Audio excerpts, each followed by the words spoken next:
Welcome, everyone. Ready? Oh, could you make me a Oh, co-host? I did. I forgot again. Okay, we're not going to start quite yet. So sorry.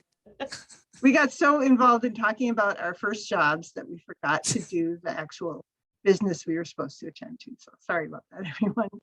Thank you. Okay, now, all right.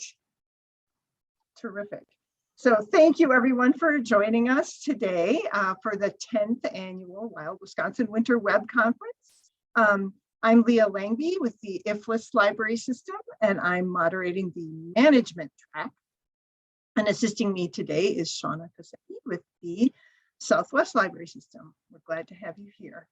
Our presenter for this session is Emily Rogers with the Brown County Public Library. She's in Green Bay. And she will be discussing onboarding, which is her special passion. So she's very excited to do this today, and we're so pleased to have her.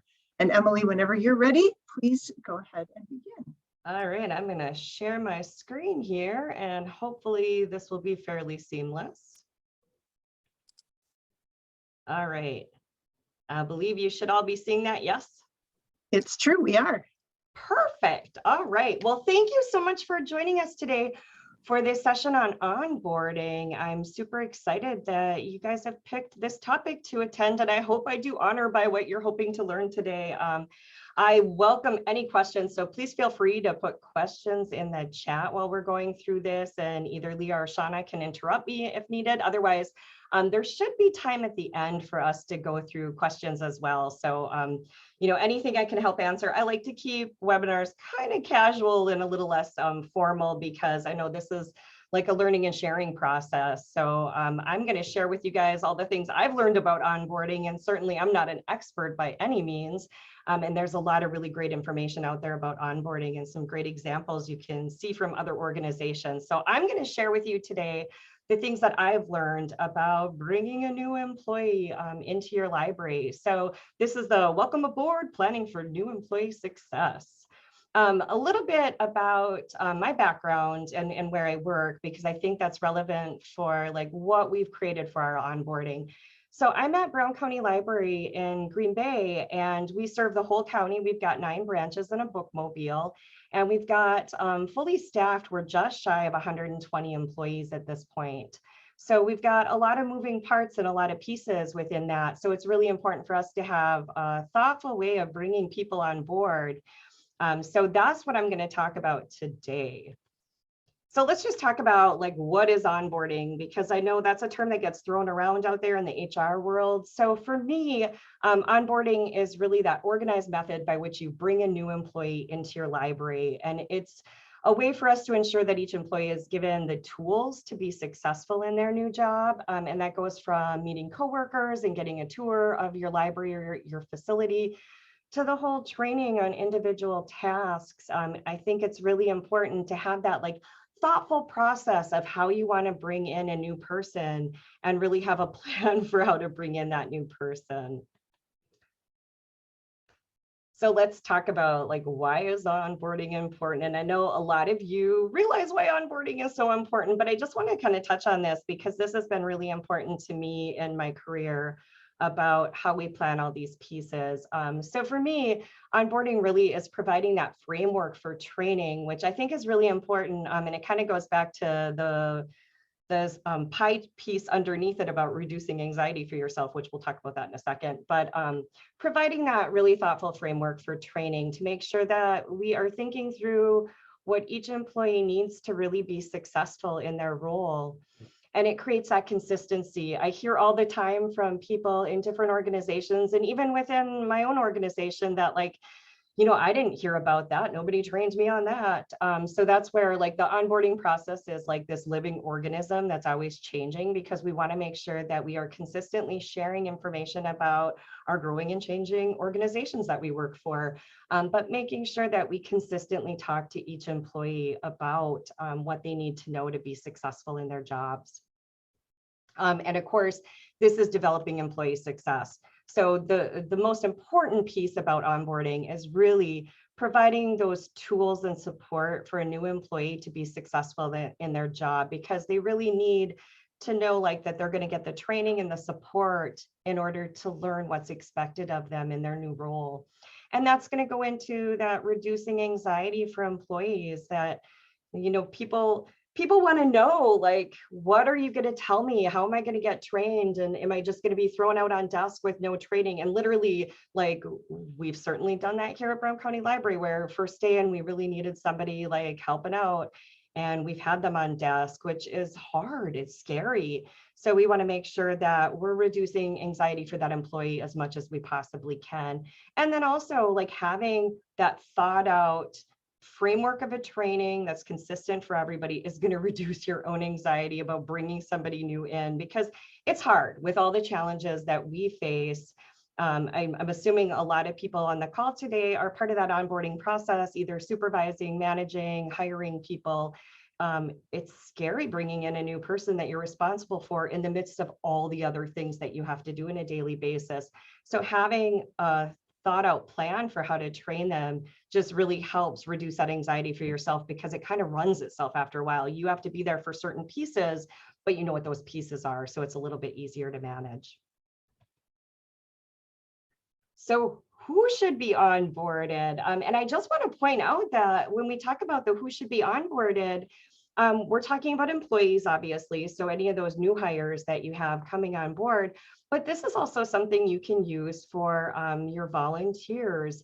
What I think is really useful is once you have a plan in place for onboarding, it's really easy to then take pieces of that, break it apart, and use that in different ways. You could use onboarding process even for like library board members that are coming onto your library board, or just people helping out, that there are those training components that you can grab and utilize how you need to, so they can kind of morph and change depending on who you're working with.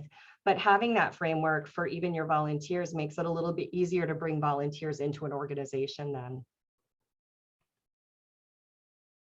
Okay, so we're actually going to talk about the overview now about what we're talking about today. So that's kind of the overview of like what is onboarding and why is it important. But what I want to talk about then is the actual process of onboarding. So that's really the meat and potatoes of our topic today. So we are going to get into interviews. I think that's really important part of like onboarding. We're going to see a demonstration of an onboarding toolkit and an orientation checklist that goes with that onboarding toolkit. Those are kind of two pieces that go hand in hand. We're going to talk about all those things you need to do before an employee actually starts their role. And then we're going to talk about after the employee starts. There's all those components we have to think about in order to bring somebody on successfully. So for me, I firmly believe that onboarding starts in the interview, which seems a little bit crazy because you haven't actually hired anybody. And if you look at some of the HR work that's out there, they talk about like different phases of onboarding. And some people say there's 3 phases, some people have 4 phases, but they really start the onboarding process when an offer is accepted. And that's part of that, like onboarding starts at that point. For me, I like to back it up a little bit further even and think about that interview process, because when you are interviewing candidates, say you've got 5 people coming in for an interview, one of those people is the person you're hopefully going to be bringing on board. So at that point, you really want to think about that interview process and how you're working with that person, because it's an opportunity to share information with them. So I want to talk about the different information you can share with them and why that's really important. And also how we work with the people that don't get the job. And so I have to pull myself back at this point a little bit too, because I am really obsessive and excited about interview processes. I really enjoy interviews, which it's a good thing. That's part of my role. But I really am passionate about how that interview process is done, and really thinking about the fact that an interview comes from both sides. You are looking to bring on a new staff member who's eager and excited and fits the skills you're looking for. But on the flip side, that candidate is also interviewing you, and they are thinking about, is this an organization I want to work for? Am I going to get the things I need from this job? Does this fit with my values?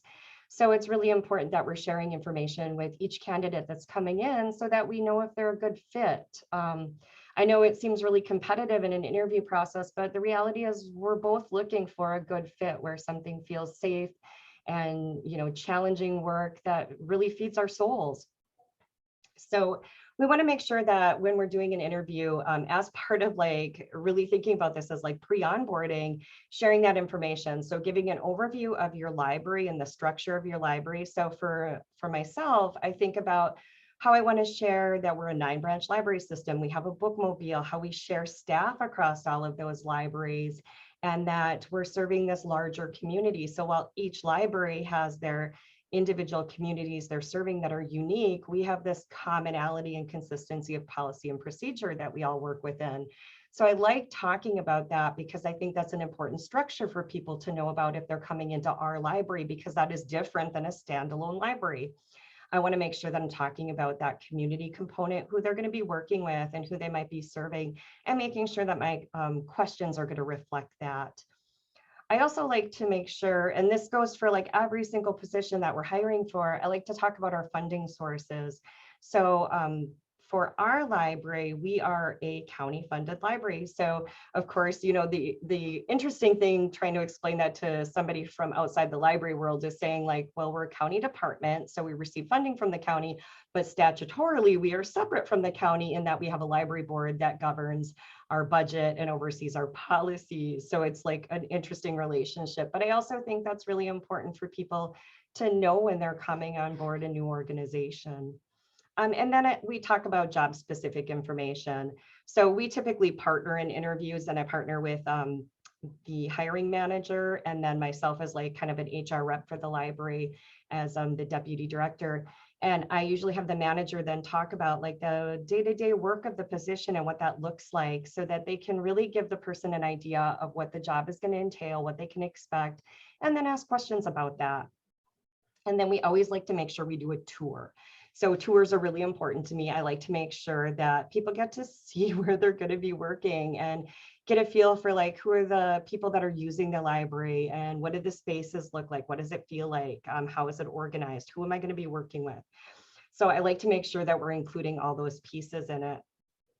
And really, this is like those first impressions count. So why do we do it? Because it matters. You are generating that first impression for that person, and you want them to leave excited to work for you too. So really thinking about how they're perceiving you. You might have an immediate need for somebody to start your team, but you want to make sure that you're giving them a good impression of the organization and a realistic impression as well.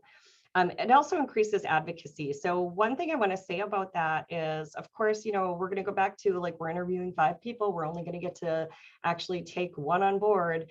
And those other 4 people really can become advocates of the library as well as the new hire if you do this right, because really letting somebody down and saying like, hey, you interviewed with us, but we went somewhere else or went with a different candidate. You can do that in a way that really keeps people excited about the library. I usually like to go back to, and I know not everybody on this meeting today actually does that follow-up, because you might be assigned to different people who do it for you. I do that for the library. Anybody we interview, I loop back with them and let them know that they didn't get the job. And I always try to loop back to their interview and say something really tangible from their interview, like you demonstrated a real passion for customer service, or it's clear you really love serving your community and you demonstrated that in the interview. So even if we go with somebody else, it doesn't feel quite that bad, because we're acknowledging like they have terrific skill sets, we just went a different direction. But also like you are increasing that advocacy, because there have been so many times we'll interview somebody and we talk about like the different library branches we have or collections that we offer, electronic resources, and people, not a surprise to anybody on this call, people are like, really, the library provides that? Yep, we sure do. So if nothing else in the interview process, it's an opportunity for you to showcase what the library can do for your community. Also generates excitement, that's pretty obvious. So we're generating excitement for the job and excitement for the library in general when we're sharing all that information, and building understanding, because one of those candidates is coming on board and you really want them to have a firm understanding of the kind of organization they're joining and what the expectations are going to be going into it. So I really do think of this as like pre-onboarding, that in that interview process, you have that opportunity to really engage with people. So continuing on from there, Then we go to the offer letter. So the offer letter, again, I want to make sure that we are giving a lot of information to people so that they understand what they're jumping into. So there's obvious things in here, and then there's additional pieces I want to talk about. So obviously in an offer letter, we want to have that wage, the hours, who is the direct supervisor for the position, what benefits are associated with the position, if that's applicable. And then we want to talk about like who's going to meet with them on the first day. So they're walking in at 8:30. Where do they go? Who do they meet with? And then we also include a bunch of information about the library. So that's the piece I want to talk a little bit more about, as that onboarding piece is all the additional things that we talk about the library. Because at this point, the offer letter is we've gotten a verbal acceptance, and now we're sending them a letter to bring them on board. So signing that official letter makes them an official employee. So that offer letter contains that about the library information. And what we look at including in that is our mission, vision, and values. So we actually have a mission, vision, and value statement that is a one-page handout that people can look through to get a little bit better idea of what we hold important as an organization, so that they understand what our values are for our organization and how we serve our communities. We also include an overview of the library. So again, going into that like 9-branch library system and how we're funded and all those pieces. So that's again, a like one-page handout that they can read through that's about the structure of your library. We also at this point talk about confidentiality, because confidentiality is so important. It's a cornerstone for all of our libraries.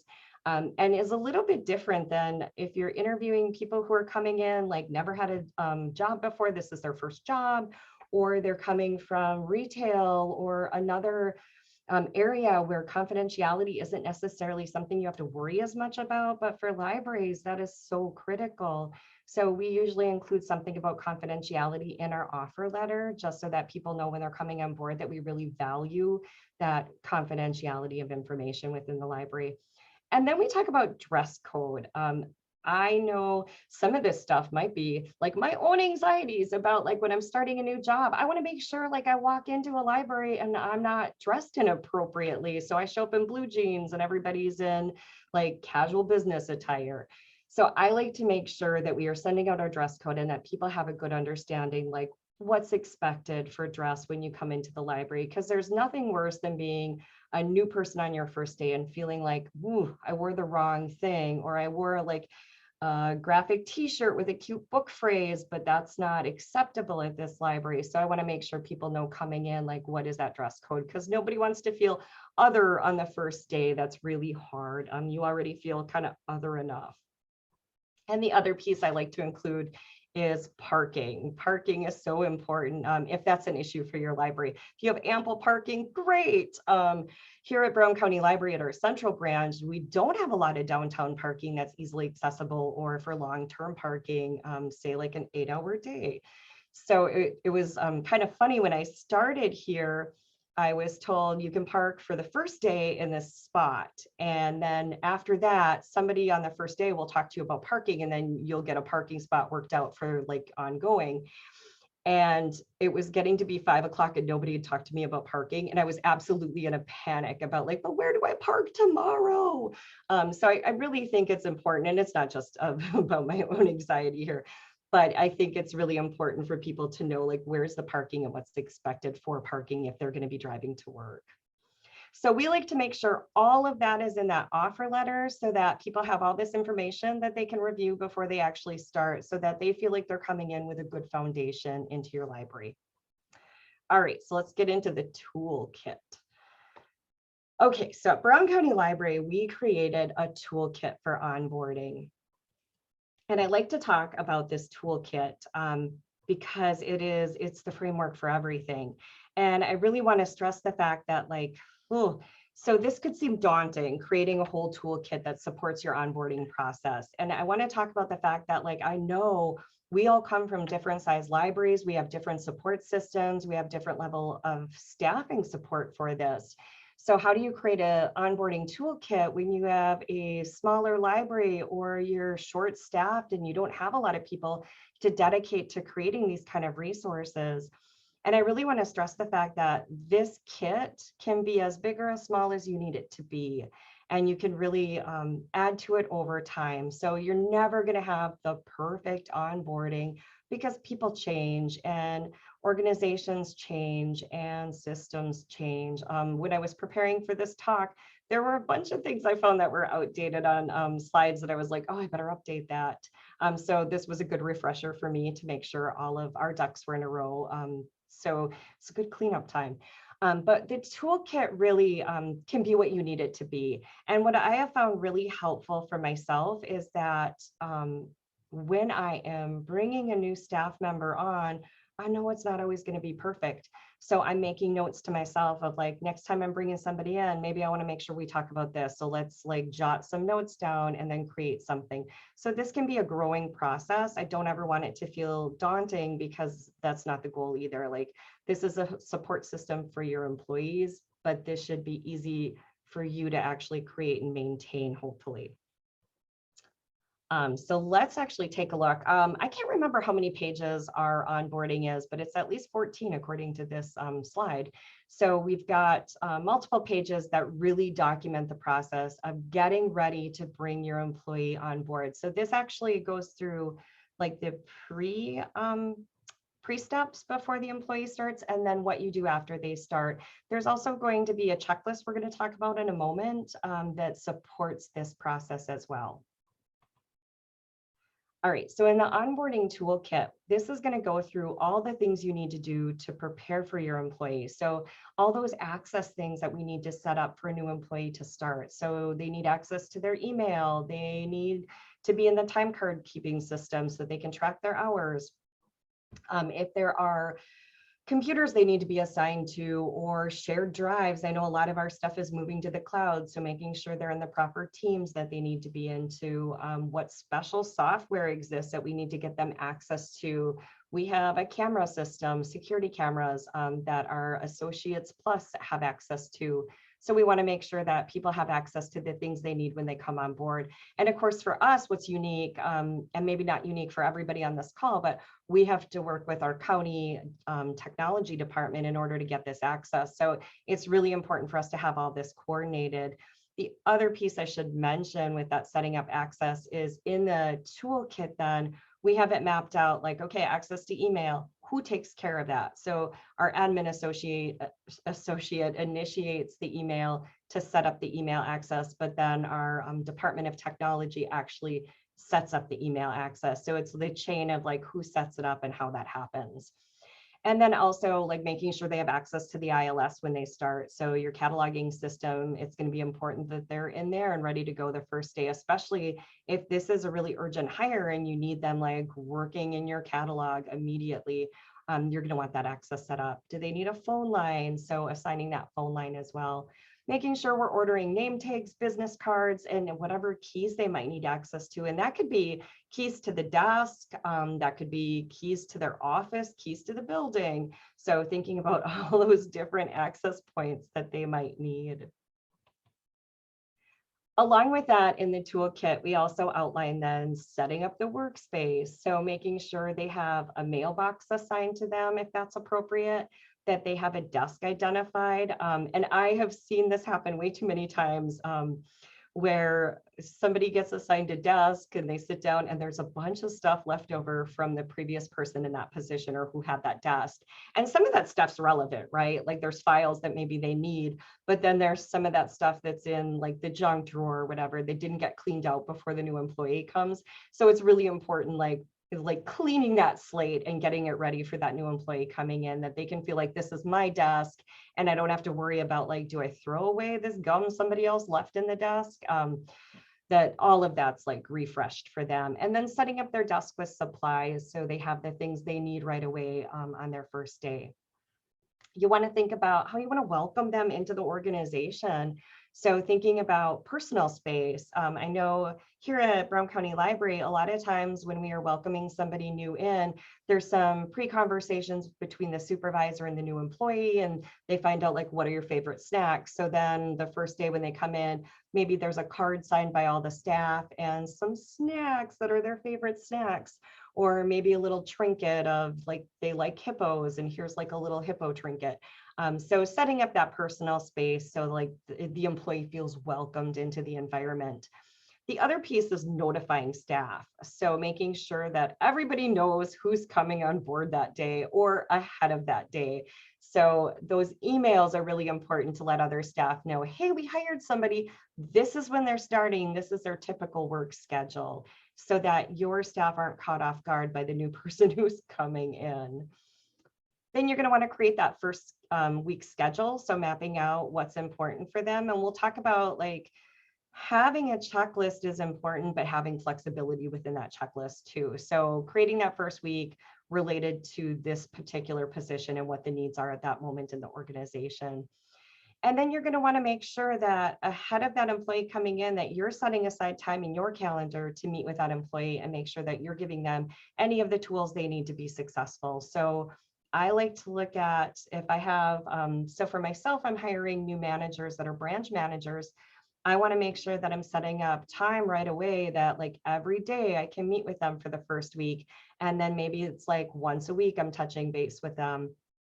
But I want to make sure that I've set that time up on my calendar so that other people don't grab all that time and now I'm too busy to meet with that person.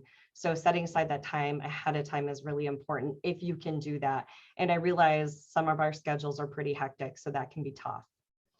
The other piece that is in the onboarding toolkit then is identifying a mentor. And we're going to talk a little bit more in depth about what that means about identifying a mentor. And I think mentors are super important. So I really want to touch on that a little bit more. Excuse me.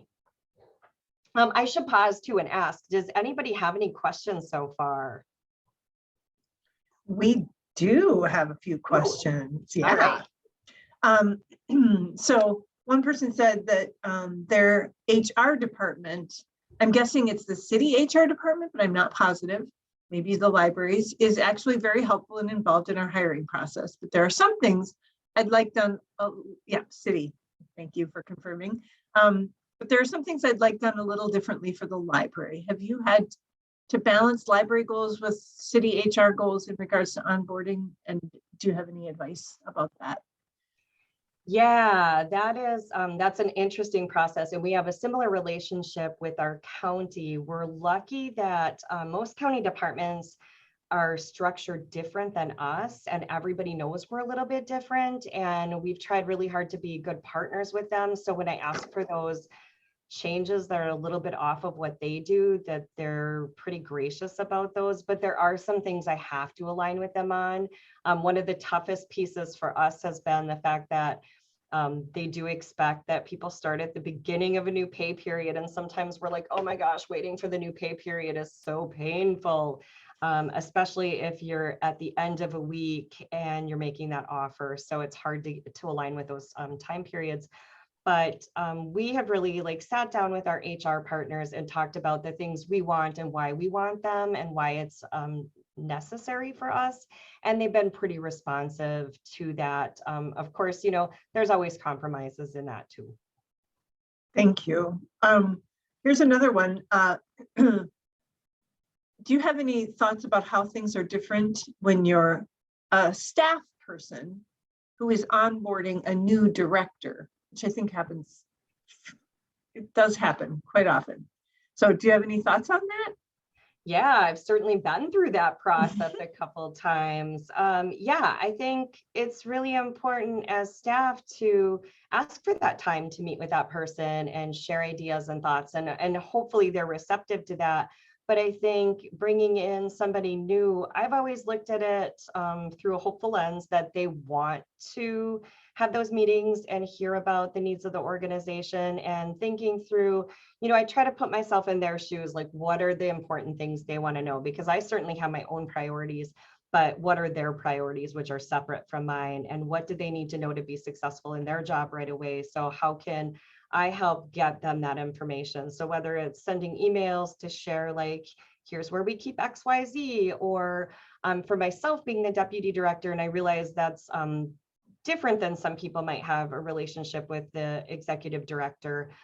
it was really easy for me to be like, hey, I'd like to really thoughtfully go through some things onboarding wise to help make you successful in your role. So I'm going to set aside some meetings for us. Does this feel okay to you if we meet like every day for the first week or every other day? What would be the time frame that works for you? So really looking at how you can best support them in their role and being a respectful partner to them, I think is really important. That's a great question.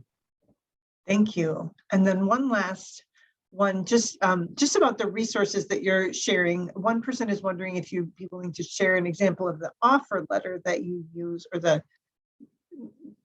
kind of packet. Yeah, I will look into whether I can get that information shared, like a blank template. And I could also share our hiring checklist, which I sort of consider as part of that onboarding piece, because it talks about like making sure all the access. So I have some handouts. I'm going to share the toolkit and the checklist and a couple of the other documents I believe are in there, or maybe it is just those two. But I can look at sharing additional things if that's all right. That's great. Okay, so just as a reminder, those will be up on the website by Monday, so you can look for them later. And I think that's all we have so far, except if you I think there's just discussion in chat about dress codes and name tags and stuff. But I'm going to make a note to myself about those two additional pieces so I don't forget. Okay. All right. Perfect. All right. Thank you for the questions. I appreciate that. All right, so let's talk about that mentor. So depending on the size of your library, I really like the idea of having somebody, even if you're like a 3-person library, having somebody who's like a dedicated mentor other than the supervisor, if possible. And the reason for that is the mentor, kind of takes some pressure off the supervisor who's already going to be spending a lot of time with this person. And they can help acclimate that person to the work culture, because work culture is so important. It's all those little things like leaving dirty dishes in the sink and what's appropriate and where do we take our breaks, all of that stuff that a mentor can help acclimate the new employee in, and you don't have to have all that pressure on you. So it kind of balances, and also it's a nice support system for the new employee to have a safe person they can talk to about like, hey, I'm feeling a little bit off about this. Like, how does this work here? Can you share some insights? So they're going to help acclimate people to the work culture. They're going to provide that additional support for you and for the new employee. There's somebody that hopefully can take a break. I usually suggest that mentor really reach out and do breaks with them the first week if possible. And then they can kind of taper off from there, maybe just like once a week. But there's somebody who's assigned to check in with them periodically and assist with those questions and help support them in acclimating to their role. A lot of times you can have a mentor also take on additional pieces of the checklist that we're about to look at. So there's all those training components, but sometimes it's nice to have somebody else do it. Like I think about the tour. The tour could be done by somebody other than me. Especially for myself, when I'm hiring branch managers, I don't live at the branch. So me doing a tour seems pretty insulting. So I like to recruit other members to do pieces that feel more appropriate for their role than for myself sometimes, and kind of balancing that work out. So picking a mentor, if you have options, is really important, because you really want to make sure that you are picking somebody who's super knowledgeable about the organization and knows where to look if they don't know the answer to questions, or knows who to refer in case they don't have the answer. You want somebody who's going to be really positive about the organization. I know that sounds silly, but sometimes you've got those people that just maybe don't have the most positive outlook. And you want a mentor who's not going to point out all the shortcomings of an organization, but help acclimate that person in a positive way. And you also want them to be super welcoming. So somebody who is excited about a new employee coming on board and is willing to welcome them in. All right, so let's talk about the checklist. And I would say, if all of this seems overwhelming and daunting, creating a whole toolkit for onboarding, which I totally understand if it seems that way, I would really say having a checklist is one of the most important pieces that you can do for yourself. And I certainly am going to share my checklist with people. I should pause at this moment to just acknowledge I'm not an expert on this stuff. I'm sharing the stuff that I've developed over time, and hopefully it's helpful. I know there are organizations out there that have far better materials than what I've been able to create here. but I do appreciate being able to share this with people who might find it useful just for organizing their own training. So the orientation checklist is kind of the backbone of our training then when somebody comes in, and this is going to outline, it's not going to be the day-to-day kind of meat and potatoes of the job. So it's not going to be like how to check books out. That is part of the training process. There's a separate checklist that goes with that, with like the actual training components for that. This is more of those overarching components of the organization that you want to make sure everybody's getting that consistent information about. Not that you don't want consistent information about checking out books and things like that, but you're going to have that as a separate checklist typically. So this is going to deep dive on like organizing all the pieces to make sure, like from an HR perspective, you've hit all your goals with training. All right, so let's deep dive look at this. Okay, so within the first day, and this is going to be a really ambitious first day, which is why it's first days. So depending on how many hours an employee works, we've got 9-hour shelvers all the way up to 40-hour staff members, so and everything in between. So depending on how many hours they work, that's really going to determine how much you can get through in that first day. And also I think about, because I've been told in my lifetime that I am a talker. So I can talk and talk and talk, but even I get sick of hearing my own voice. So I think it's really important to gauge and be flexible, that you're kind of watching how much somebody can take in a first day. So this is ambitious, which is why it is first days, because you want to be respectful of your new partner that's coming in and how much information they can take in and what's realistic to absorb.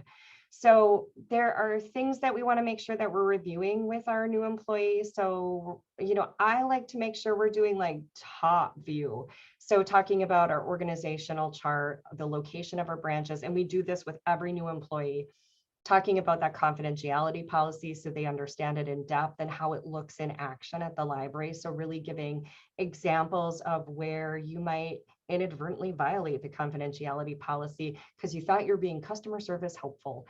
But we want to make sure that we're always like protecting information. We're going to go in depth about the dress code and make sure we're answering any questions people might have based on that dress code. We're going to talk about the expectations of an initial employment period. So for us, we do 2, 4, and 6 month evaluations. 6 month is the official, like you are on board and a permanent employee. Otherwise, it is that initial employment period where we're still training and making sure it's a good fit. So I want to be really clear with the new employee that they're going to get a 2 and a 4 month eval. And we have examples that they can see then of what those forms look like. We're going to talk about expectations and typical schedules, also initial job assignments and training plan. And this is where things can be drastically different than what's mapped out here. So this is ideally how you're going to like onboard people if you have like time for all these pieces. But sometimes you are like, okay, I can go through like half of this, but I need you on desk and I need you shadowing on desk because our desperate need is for you to be able to be functioning on the desk quickly. So really tempering like your needs in the organization and developing that unique plan for each employee. There's action items for you to review. So introducing people to staff. Also, we like to do a welcome since we are a 9-branch library system. So we've moved away from a staff intranet, and I am in the process of updating this checklist. But we now use SharePoint, and we have a place where we upload like welcomes for new staff members, and then people can like welcome them in and share comments.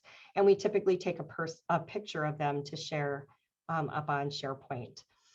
Demonstrating how to access email. We make sure we get them their keys and their name tag, how to use Kronos, which is our timekeeping system, and then talk about any of those email lists that they might be part of, as well as assigning them like a locker cubby, so making sure they see that. And then we do the tour, and I like to document all the pieces of the tour that we want to make sure we cover, because some of these pieces might not seem obvious, but in the first month, if all of a sudden there's a fire alarm, I want to make sure my new employee knows where are the emergency exits, where do we keep our fire extinguishers, and all those different pieces. So this is one of those components you can probably farm out to somebody else, but it's nice to be able to have a checklist that everybody's getting the same consistent tour and hitting the same high points. And then we have some forms that we go through with our employees. So there's a conduct agreement that was created for our organization that we go through. There's the job description that we want to go through and sign so they understand the expectations with the job. Customer service standards. We've had a committee that created a customer service standard so everybody knows like our value of customer service and expectations of what that looks like in action. Emergency contacts, making sure we've added them to the list appropriately and have their right contacts. And then also we have a customized feedback form, and I'm going to share some of those forms next so that you can just see a little bit of what that looks like. So as part of that onboarding process and getting to know your employee, we have a customized feedback form that it's two-sided. The first side is really dealing like with, what are the employees' interests and hobbies, if they, like what fills their bucket, what are they passionate about, if they're receiving recognition, how do they like to receive it, who do they want to make sure knows about it, all of those pieces. Then on the flip side, we talk about, if it's more difficult feedback, and this is a really thoughtful process. I've filled this out a couple times now, and it's nice to have that introspective time of like, how do I like to receive hard feedback, and what time of day do I like to receive it, and how am I going to react to it so that my supervisor knows if I get really quiet, that's me being thoughtful, and that I probably want to receive this at the end of the day so I can think about it, and I'm probably going to want another meeting. So this is where we gather all that information about like, how do you like to receive good feedback, bad feedback? I shouldn't say bad feedback, but like, some of that critical feedback that is sometimes really important, especially with a new employee who's still learning about the role. And then, like I mentioned, we have our customer service standards. This is actually a 2-page document that was created by a committee that we have here at BCL. So this is to make sure everybody understands, what does customer service look like in action for Brown County Library, so everybody understands what that expectation is and how we create that welcoming environment for every patron who comes in our doors.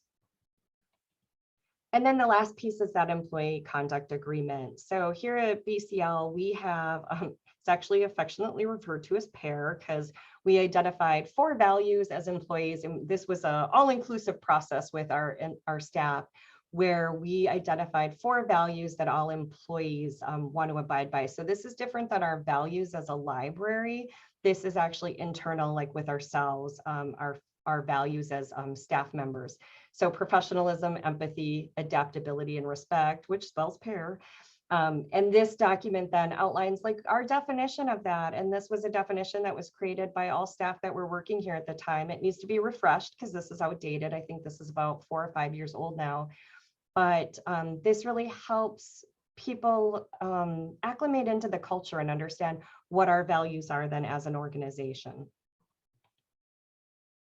So we get into the first month, we've got those first days that we're going through all that information. And now within that first month, the next thing that we want to do is set up a bunch of meetings. This is important for our organization, so everybody's going to see this different.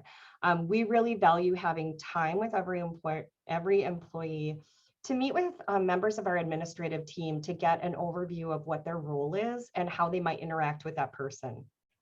These meetings kind of range in length. So if we're hiring a shelver, it might be like a 15-20 minute meeting, because there isn't that in-depth, like, here's all the things you need to know about my job and how I might be helpful to you. I think about like our budget person, when she's onboarding a new shelver, that's a quicker meeting than if she's onboarding a new branch manager, where she wants to really give a lot of information about the budget and what they need to know about the budgets that they're going to interact with. So we set up these meetings, being flexible about the time, but these are individual meetings where that employee gets like one-on-one time with us to hear about our job and ask questions and share information. The other thing that's really important in that first month is going over those emergency procedures and also some handbook information. So we start really relying on like those other tools that are already created. And this is where you can start peppering in some of your learning tools with like, how to do XYZ process. We don't do that in this compartment. Like I said, we actually have a separate checklist for that that is specific to the job type that we hire for. And then there's the 2 to 3 months. So within 3 months, we hope to get through the whole onboarding process. And then it's really more like job related, even though they've already been focusing on the job throughout this whole entire time period. So this is where we start like easing back into bigger picture of talking about like all the collections that we have and how they're arranged. We're talking about the handbook, training materials, committees, directories. We're talking about our website, continuing education opportunities. The phone I actually moved because in preparing for this process, I'm like, why is the phone in month 2 to 3? Because you're certainly using the phone before then. So this is actually moved now. But this is part of like the training because we have a really in-depth phone system that's a little bit wonky. So we like to make sure people are trained on how to use it. All right, and I promise you we're nearing the end here. So easy access is super important because again, I feel like, you know, depending on the library, the support you have within your library, the number of people you have to help support this process and creating it, it's really important to make sure that you're building in those tools to make it easy for yourself. So one of the things that we've done is this is a snapshot of the drive where this is all kept and how we put all of these documents together in one folder. And sometimes there are shortcuts because the document lives somewhere else, but this is a shortcut to the document so that as a manager, especially when I'm working with hiring managers across our libraries, they have one-stop shop for grabbing all these documents. And we actually put this out on our staff drive so everybody has access to it. So if I'm a new employee and I want to look at what am I supposed to be getting for onboarding, I can see all those documents. I can see that checklist too. Some managers find it helpful to give an employee the checklist so that they're responsible for saying, yep, I feel comfortable having learned this process. I'm going to check it off my list. But I encourage you to think about, like, as you're getting ready for onboarding, having a spot where all those documents can live together so that it's easy access for you and transparent for the employee coming in. All right, the other piece of this is really building your relationship with your new employee. And I am a really strong advocate of one-on-one meetings. I think they're super important because they're a time where you are giving your undivided attention to that employee and they know that they're important to you. So I think it's really important to have that one-on-one time.